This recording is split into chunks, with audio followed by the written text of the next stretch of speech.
有一条录音，看时间点应该是在刘冰病变前夕完成。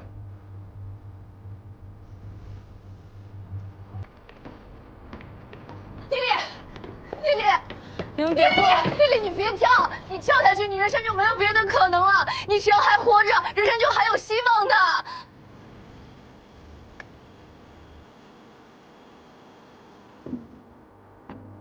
我活不了了，他们不让我活。谁不让你活呀？网友，他们都在说，是我害死了我爸，是我是杀人凶手。他们都在骂我，他们都要我去死，那我就去死好了。反正我的人生已经毁了，我没有办法再活下去了。丽丽，你听我说，网络不是你全部的人生，你的人生才刚刚开始。别再说了，我什么都不想听。丽丽。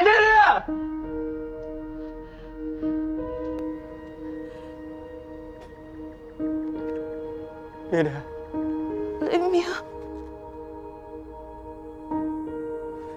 你还记得我们为什么在一起吗？你是这世界上最懂我的人。你还记得我们说的那句话吗？我给你提供这么好条件，你就给我考这点分数啊？啊？你的爸爸跟我的妈妈是同样一种父母。你爸囚禁了你的身体，我妈囚禁了我的梦想。每天练那破琴有什么用啊？回家我之所以爱上你，是因为我们都是跟你同样的。说话呢。我在你身上看到了自己的影子。我们的父母刻板的想让我们走他们认为对的路，他们从来都不在乎我们的想法。大人们都该去死！雷鸣，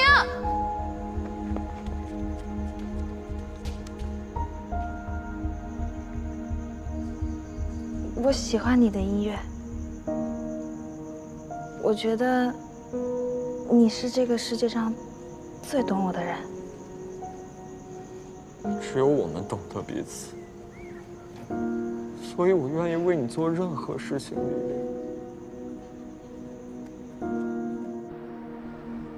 最近我成绩下滑得很厉害，再这样下去，清北大学肯定没有希望了。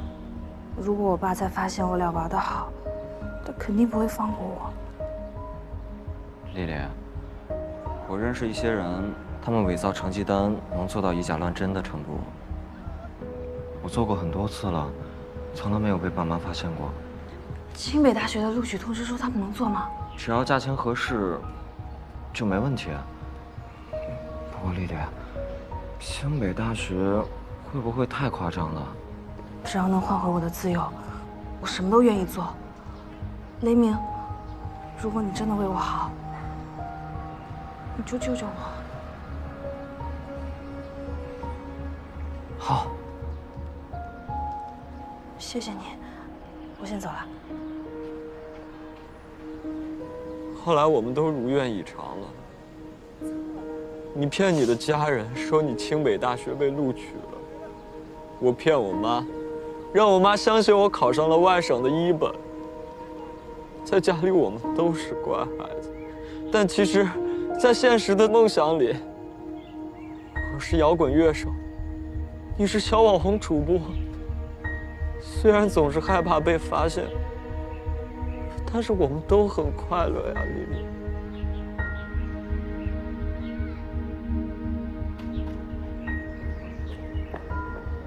丽丽，你的头发好看吧？走，排练去。走。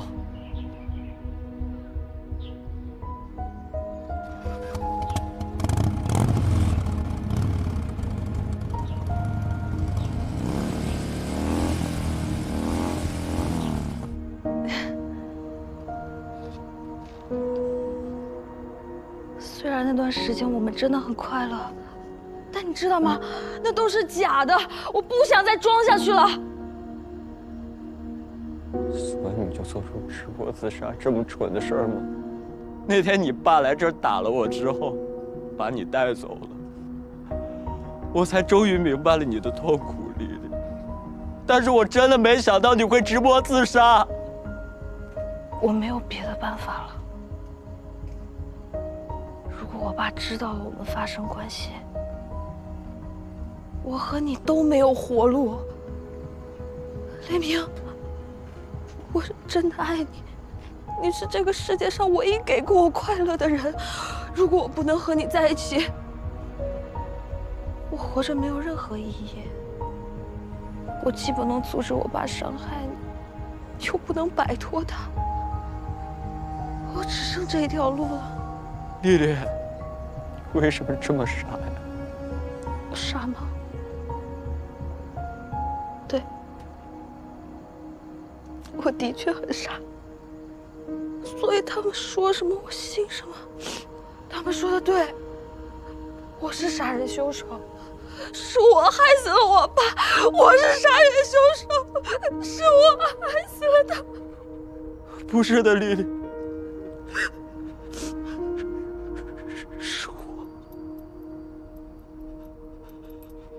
是我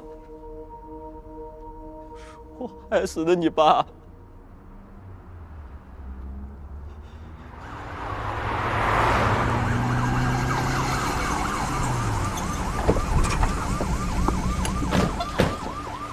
封锁现场，准备安全气垫，快！陈女士，陈女士，陈女士，你冷静一点。你现在上去很有可能适得其反，请相信我。你说什么？那天看到你直播自杀之后，网上很多人说你爸爸性侵了你，当时我觉得我整个世界都崩塌了，我内疚、无能、懊恼、愤怒，我感觉我就是个废人，废人我实在忍不了了，我做了一个男友该做的决定。你做了什么？我只是想警告他。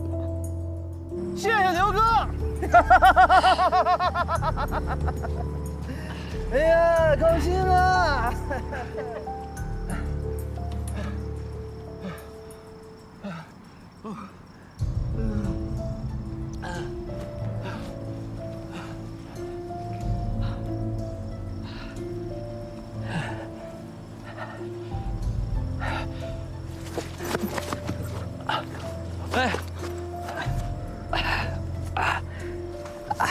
你别过来！我是丽丽男朋友，我今天过来就跟你说一件事儿，以后你别再伤害丽丽了，否则我不会放过你的。不可能，我女儿不可能有男朋友。你说什么？这姑娘不完成学业，她不可能有男朋友。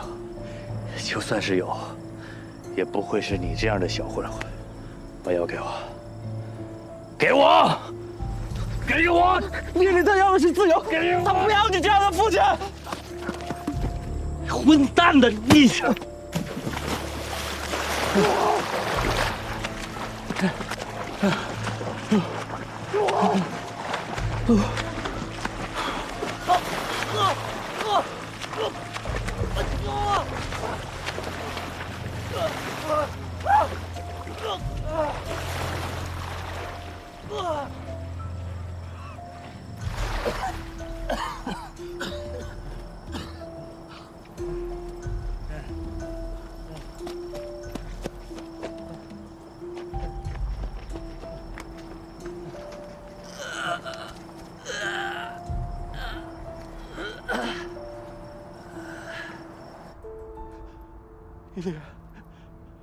丽丽，不关你的事儿，全都是我的错。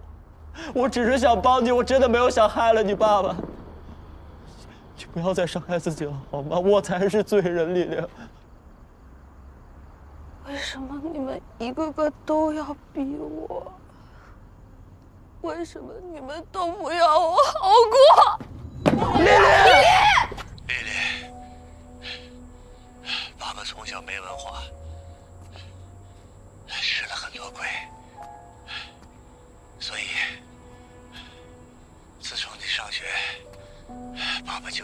的成绩，忽略了你的感受。现在发现你长大了，成绩也没那么重要。你需要自己的空间。爸爸本来想攒点钱，让你搬出去住，可你的学费我还没有还完。爸爸没能耐，以后找男朋友千万别找爸这样的，但是一定要找一个能保护你的。爸爸爱你，爸爸，爸爸爱你，爸爸爱你。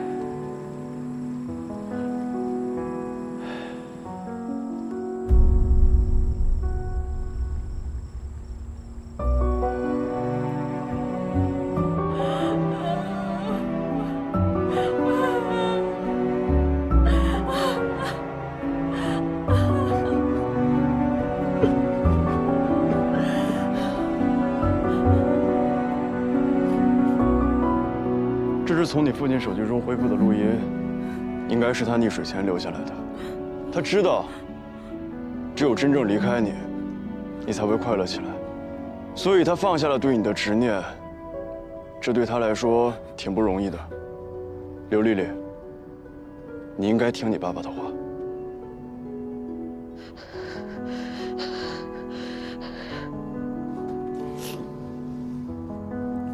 丽丽。你爸都能释怀，你也能做到。不要伤害自己了，好吗？我们重新开始人生，我会为我的错误为你赎罪的。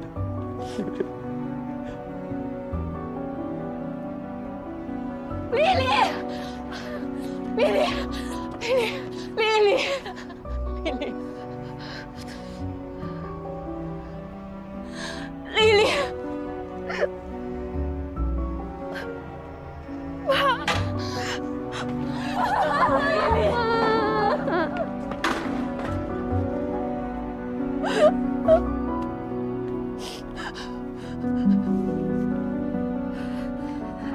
领导，绿线接触。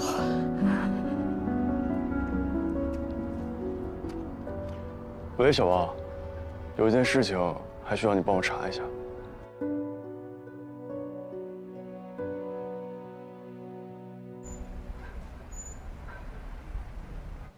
我去拿一下调查结果。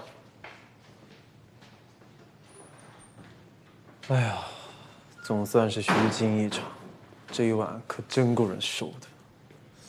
我只想知道，刘斌当年是为什么入狱啊？卷宗上写着，当年有2个住店客人喝多了，非要拽着陈平进房间。后来刘斌知道此事之后，直接跑到酒店把这2个人打成了重伤。一个人左眼终身失明，另一个人横截肠破裂，都达到了重判的级别。那也就是说，刘斌是为了陈平而入狱的。如果刘斌出狱后，能够不要那么偏激地对待刘丽丽，或者是陈平，试图理解刘斌的苦楚，或许这一家人就不会4分5裂，酿成这样的悲剧了。哎，雷鸣的父母接他回家了吗？刚走，雷鸣的母亲知道事情的来龙去脉之后，坚定说他自己没有错。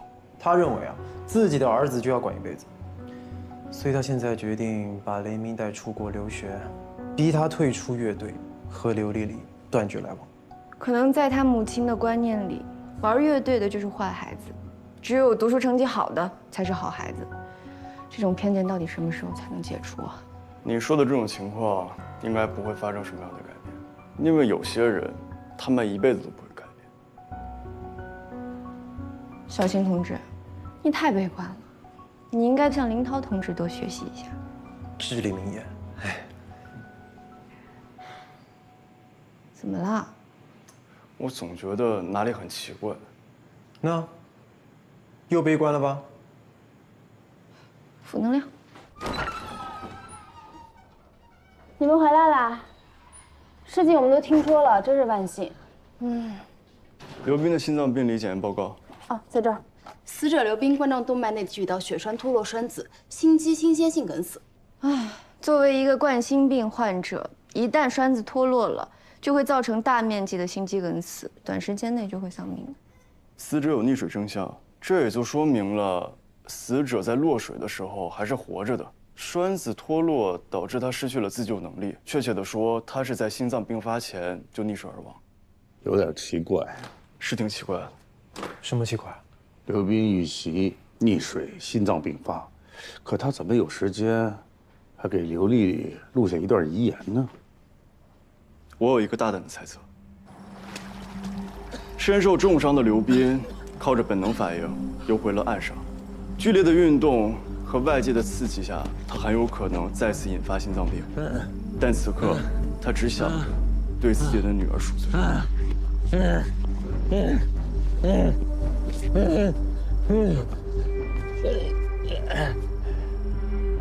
爸爸，爸爸爱你，爸爸爱你。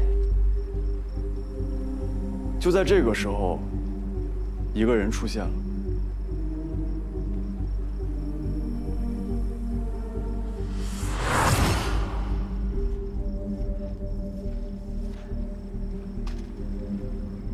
你又是谁？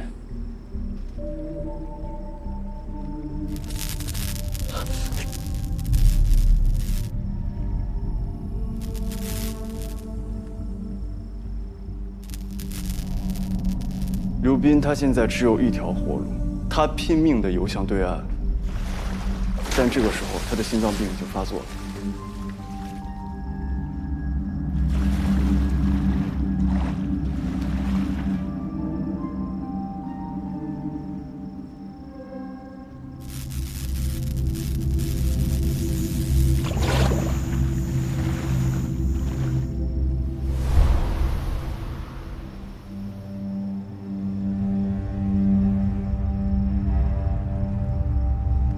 所以删除键就这样沉入了湖里。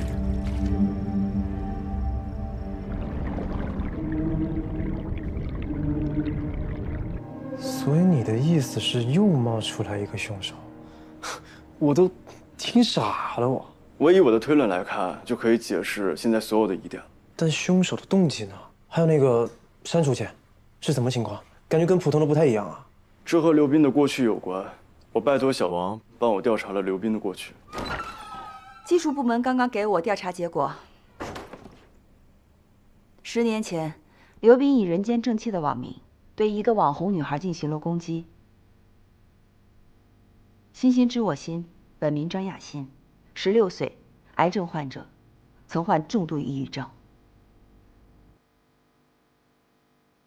为了让她振奋精神，当时的护士长郝之云为她建立了一个个人账户，就是为了让她展示她在医院的阳光生活。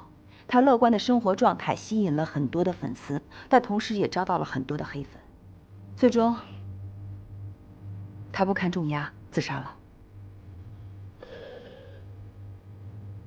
刘斌呢，其实是一个父权观念极重的人，他曾以女性直播就是不守妇道的言论，在网上对张雅欣进行了长达数月的攻击，是最活跃的黑粉之一。你们是怀疑刘斌遇害和这件事情有关系？秦明是这么觉得。证据呢？特制的删除键，这是凶手的自我签名。这里怎么这么多死鱼啊？鬼知道啊！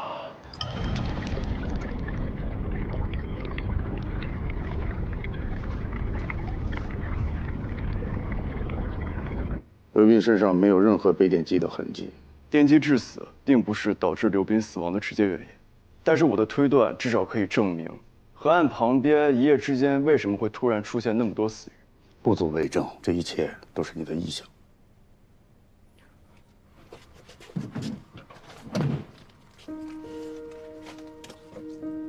我在要离开龙帆市的前几天，收到了一封匿名信，里面也装着这个删除键。我认为这是凶手对我的挑衅。现在显而易见，杀害刘斌的人另有其人。至于对方为什么要救刘斌上岸，我相信，他一定有什么不可告人的目的，他是想把这个删除键放到刘斌身上，这就是所谓的电击凶手签名行为。发生在你身上的事情和刘斌案是否有关联，并没有证据佐证。刘斌的出租车上的行车记录仪消失了，这个你能解释吗？我并不否认真凶另有其人，刘斌曾是键盘侠，但真凶为此就报复行凶，这番说辞我不认同。还是那句话，除非你拿出有力的证据来。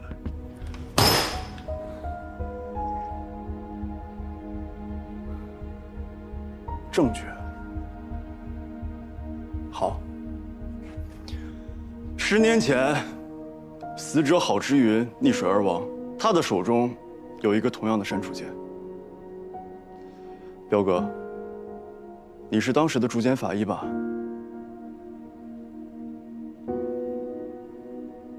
难道你都忘了？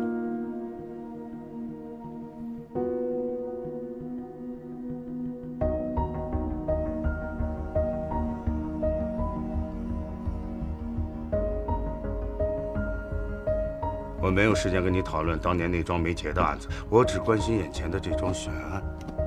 郝之云是张雅欣的护士长，同时也是让她成为网红的推手。刘斌是抨击张雅欣的网暴者，他们和张雅欣的自杀都有所关联。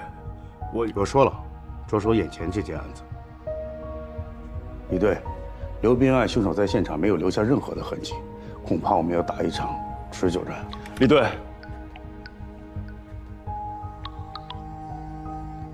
是我。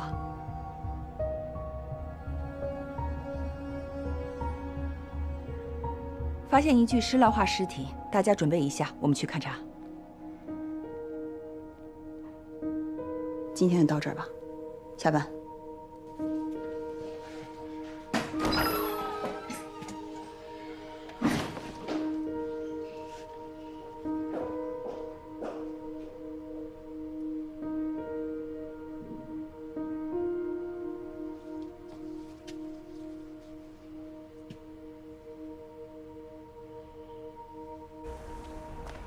秦明，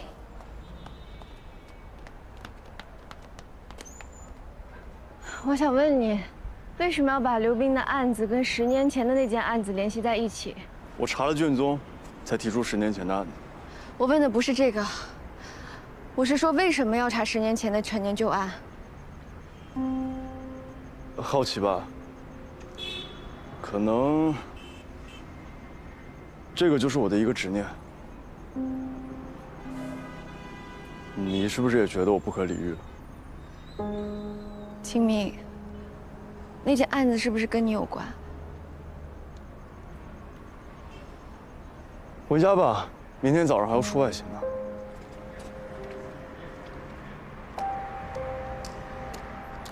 如果需要帮忙的话，就跟我说。谢谢。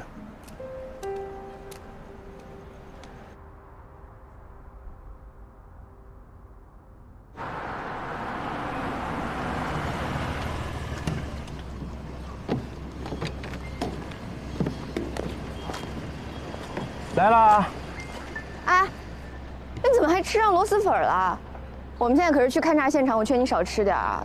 巨人关我都见过，那叫什么场面？还有什么能吓到我？那你见过蜡化的尸体吗？你是说蜡像馆里人偶那种？其实我也没见过，我就是在课本上见过，所以你还少吃点吧。闲话少说，赶紧去现场。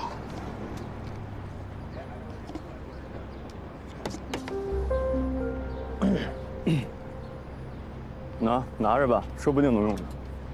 瞧不起谁呀？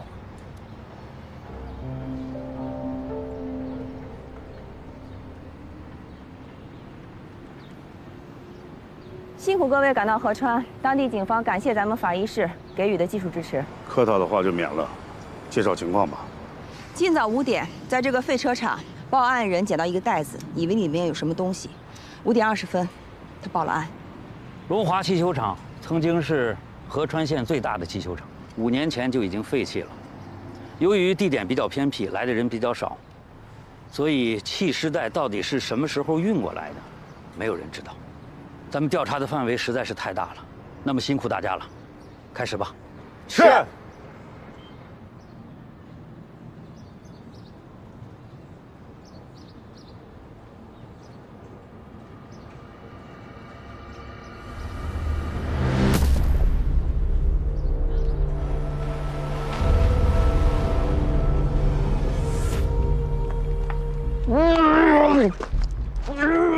王婉，你去记录。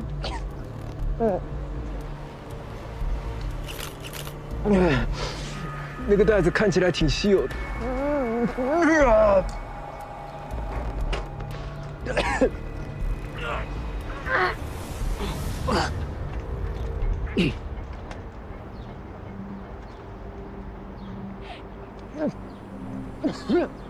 尸体上有黄油状液体，皮肤也皱巴巴的，像香皂一样，尸蜡化特征明显。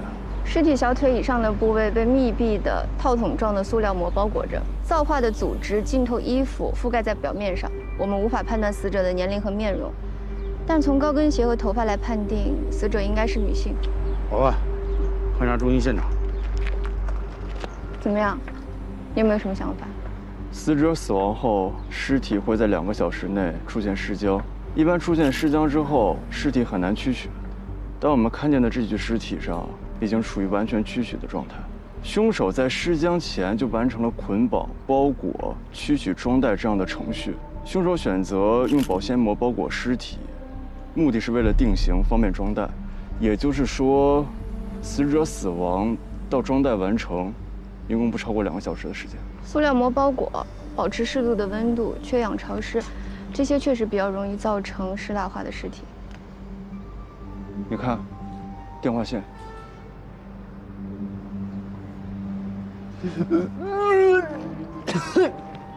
先把尸体带回解剖中心吧。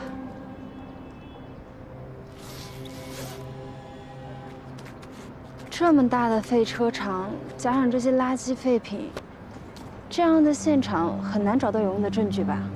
就算有证据，也早就淹没在这个垃圾堆里了吧？这可真是个抛尸的好地方。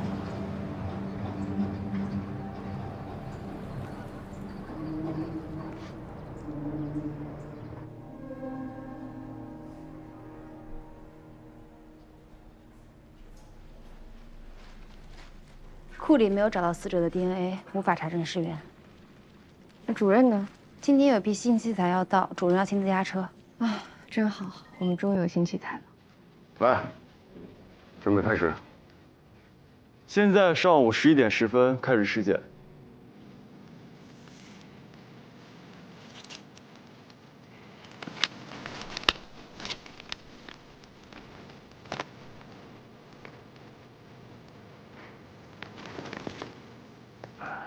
尸蜡化是保存型尸体的现象，在极特殊的环境下，尸体的皮下脂肪组织因为皂化或者是氢化而形成的蜡样物质，常见于在水中或者埋在水分丰富的泥土环境。死者为女性，身高大概160厘米左右，体重45公斤左右，口腔黏膜未见损伤，牙齿健康状态良好。一会儿用虚拟解剖看看耻骨联合面，再判断年龄。死者胸前有一颗芝麻大小的红痣，肌肤触感非常的湿滑，而且脆弱。颈部肌肉皂化严重，分辨不出是否有出血。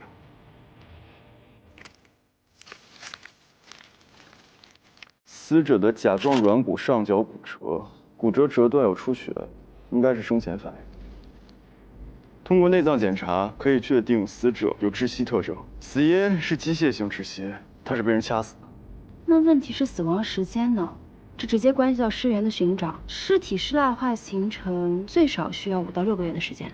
法医学概论第11章，教科书上的内容并不适用所有的情况，比如眼前的情况。我错在哪儿了？5、6个月前是冬天，死者穿着夏装衣服，这怎么解释？死者穿着夏装的衣服，距离现在也就2个月的时间。也有可能是去年夏天。李队已经确认过了，拾荒者在年前也捡过一次垃圾，那会儿他没有发现尸体。这就奇怪了，尸体尸蜡化的形成需要5到6个月的时间，但是根据他的衣服，他的死亡时间也就是2个月前，理论跟实践发生了严重的矛盾。难道是教科书写错了？问题到底出在哪里了？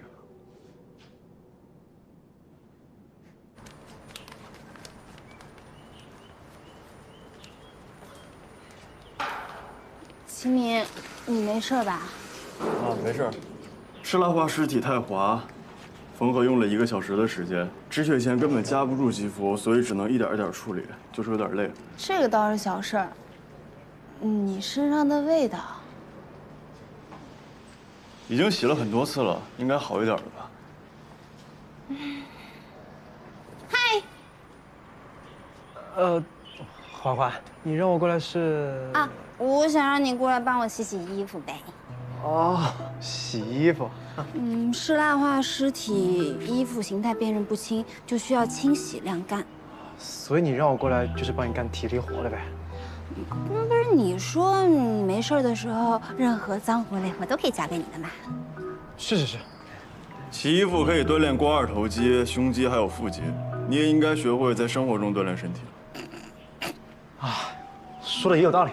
那你休息一下，喝杯咖啡吧。哦，谢谢小哥哥，那拜托你了。嘿嘿。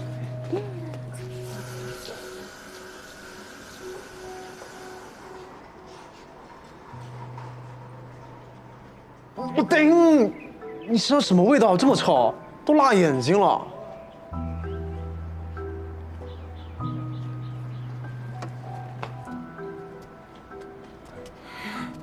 那就拜托你了。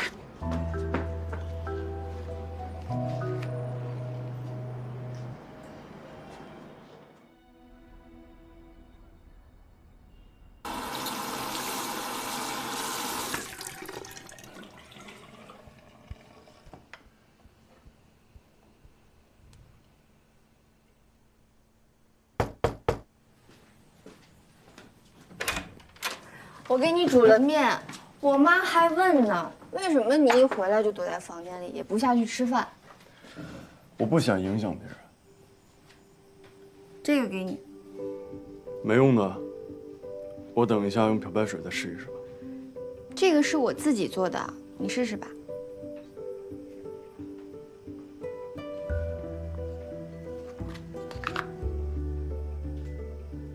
香菜，我不喜欢这个味道。你这么说话，考虑过香菜的感受吗？我和香菜又不熟，为什么要考虑它的感受？香菜呢是专门除尸臭的，这个是我自己做的，里面加了很多植物精华，所以保证皂到未除。我跟你说了，我不喜欢香菜的味道。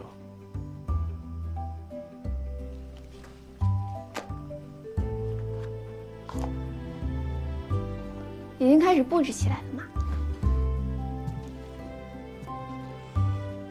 我会在这里住一段时间，租金的话我会跟阿姨谈。租金你跟我谈就好了，想住多久住多久。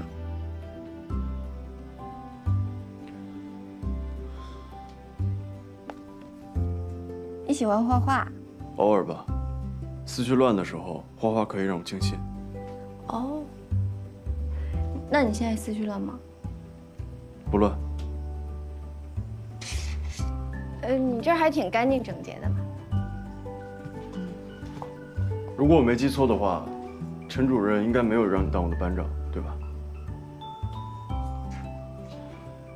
以后如果有什么事情的话，你可以直接来问我，以汇报的形式会让我紧张。哦，我先回去了。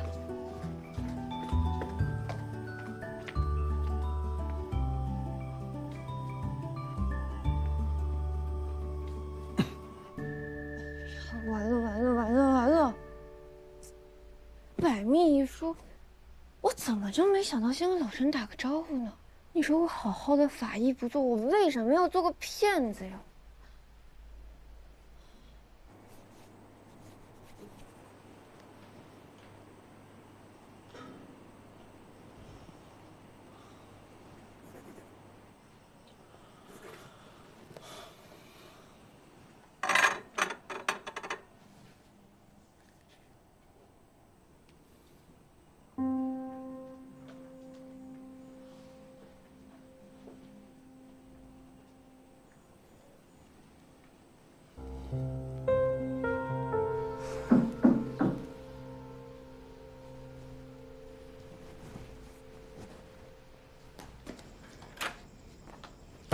哎，我有话跟你说。明天再说。哎，等一下，你那个香皂在哪里做的？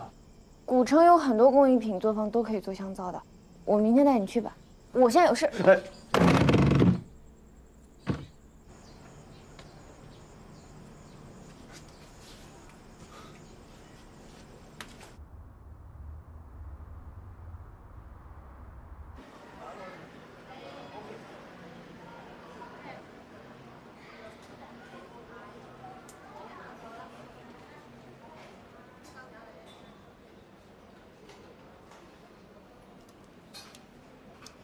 欢迎光临，可以随便在店里面挑选一下，咱们店里的香皂都是可以 DIY 带走的。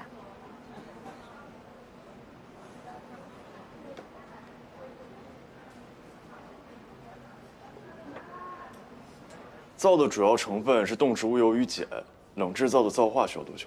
冷制法的皂化通常需要1到2个月的时间，这样。那么请问工艺是什么？像这种冷制的皂成品呢，通常需要放置1个月以上，直到它的酸度下降成熟，形成皂化。但是它的放置需要一定的条件，比如说有催生的化学物质呀，或者是潮湿加热的环境等等。潮湿闷热的环境可以加速皂的氧化，这种说法对吗？是的。好，那我要2块，一块成品，一块还在放置中没有皂化的。哦，不好意思，这种半成品的话，暂时咱们店内是不对外出售的。我们是警察，请你协助我们办案。哦，好，您稍等啊。哎，对了，请问你们店里有没有佛手柑味道的香皂啊？哦，有的呀。我要1块，谢谢。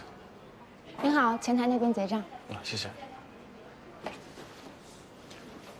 这个送给你。谢谢啊。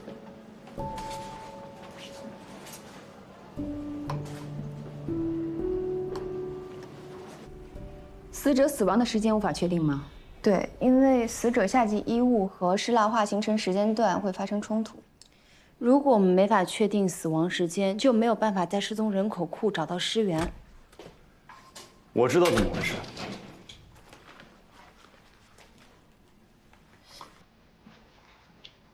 这是那块冷制皂吗？普通尸体想要形成湿蜡化，确实需要5到6个月的时间，但尸体保存的环境与冷皂化的皂化环境极为相似，尸体又是被塑料薄膜密封，同时处在一个封闭、潮湿、高温、缺氧的环境里，这也就加快了湿蜡化的形成。技术科呢，模拟了冷皂化的皂化过程，结合尸体内的菌群、尸源地特殊的温度及湿度进行了演算，推断出湿蜡化的形成应该不到2个月的时间，也就是说，死者的死亡时间应该是在5月下旬。锁定范围就太好了，我们可以向各个派出所通报尸源信息，尝试着从失踪人口上来查找。另外，在藏尸袋和捆绑死者电话线上发现的是同一人的指纹，说明捆尸弃尸是同一人。但是在库里没有找到这个人，这个人没有案底。这个藏尸袋看起来这么奢侈，难道凶手是个有钱人？这个范围是不是缩小了？不一定。凶手就算把这个袋子给扔了，也有可能被拾荒者给捡走。这一点凶手应该非常清楚。如果他这样做的话，要么就是他蠢，要么就是他希望尸体可以尽快被发现。有道理，凶手弃尸的目标一般都是掩盖犯罪，不希望被发现。所以凶手到底在想什么呢？